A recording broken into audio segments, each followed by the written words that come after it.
নিজামিয়া মাদ্রাসার সমসাময়িক অবস্থা ও উত্তরণের উপায় বিষয়ক সেমিনার অনুষ্ঠিত হলো হরিহরপাড়ায় সলুয়ায়।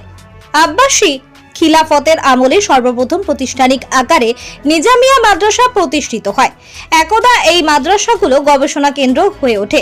মেডিকেল সায়েন্স, পদার্থবিদ্যার মতো বিষয় চর্চা হতো, কিন্তু বর্তমানে পশ্চিমবঙ্গের নিজামিয়া মাদ্রাসাগুলো সংকীর্ণতার রূপ নিয়েছে। তৎকালীন নিজামিয়া মাদ্রাসা ও বর্তমান মাদ্রাসার মধ্যে অনেক পার্থক্য। নিজামিয়া মাদ্রাসার যে সে হারিয়ে যাওয়া ঐতিহ্যকে ফিরে পাবার ভাবনা নিয়ে সেমিনারের আয়োজন করলো সলুয়া মাদ্রাসা দারুল কুরআন। জানা যায়, মুর্শিদাবাদের হরিহরপাড়া থানায় সলুয়া গ্রামের মাদ্রাসা দারুল কুরআনের বাৎসরিক জলসা উপলক্ষে পশ্চিমবঙ্গের নিজামিয়া মাদ্রাসার সমসাময়িক অবস্থা উত্তরণের উপায় বিষয়ক এক সেমিনারের আয়োজন করা হয়। সেমিনারে উপস্থিত হন পশ্চিমবঙ্গের বিভিন্ন প্রান্তের বিশিষ্ট শিক্ষাবিদগণ।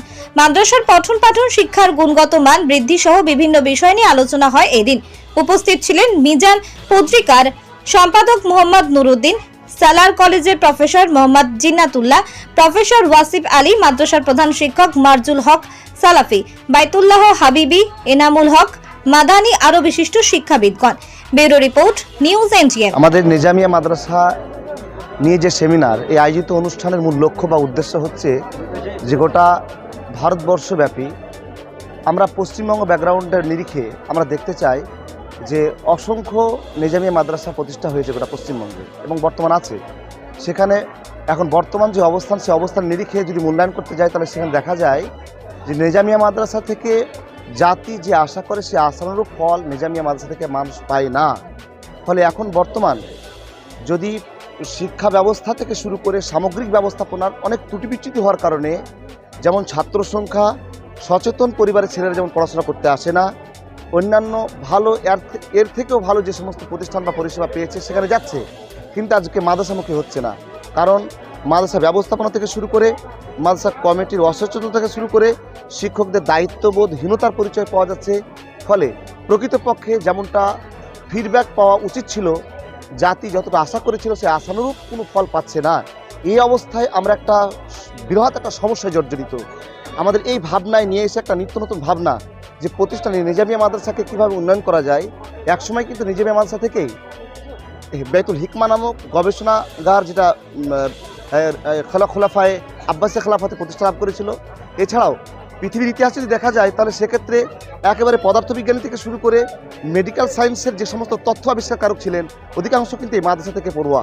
এছাড়াও যদি আমরা ভারতবর্ষের প্রথম শিক্ষামন্ত্রীর কথা যদি আমরা ভাবতে যাই, তাহলে সেটাও উঠে আসে যে মৌলানা আবুল কালাম আজাদ, উনি কিন্তু আমাদের মতো এই প্রতিষ্ঠান থেকে পড়ে আসা। ফলে এত বড় ব্যক্তিত্বরা কিন্তু এই নিজামিয়া মাদ্রাসা থেকে পড়েই কিন্তু ব্যক্তিত্ব জায়গা দখল করেছেন এবং ওনারা যথেষ্ট সুনামের সঙ্গে জাতির জন্য কাজ করেছেন, দেশের জন্য কাজ করেছেন। ফলে এখন এই নিজামিয়া মাদ্রাসাগুলো একটা সংকীর্ণ অর্থে আজকে রূপ নিয়েছে কেন? তাহলে আমাদেরকে এই জায়গা থেকে উঠে আসতে হবে। এবং সলুয়া মাদ্রাসা দারুল কোরআনের পক্ষ থেকে ৪৭তম বাৎসরিক জালসার আয়োজন করা হয়েছে। তারই মধ্যে দুপুর 2টো থেকে নিয়ে 5টা পর্যন্ত আর কি সেমিনারের আয়োজন করা হয়েছিল। তাতে অনেক গণ্যমান্য লেকচারাররা উপস্থিত ছিলেন। সেমিনারের যে বিষয় ছিল সেটা হচ্ছে নিজামিয়া মাদ্রাসার ইতিবাচক এবং নেতিবাচক দিক, তুলনামূলক আলোচনা এবং সেই সঙ্গে আগামী দিনে সময়ের দাবি অনুযায়ী, চাহিদা অনুযায়ী নিজামিয়া মাদ্রাসাকে মডার্ন যে শিক্ষা, সেই শিক্ষা ব্যবস্থায় কিভাবে আরও উন্নত ডেভেলপমেন্ট করা যায় সেই বিষয়ে বিভিন্ন বক্তা, প্রফেসর এনারা ছিলেন, আলোচনা হয়েছে এবং মাগরিব পর্যন্ত সে আলোচনা হলো। আর সেমিনারে আমিও উপস্থিত ছিলাম, আমি হাসিবুল ইসলাম।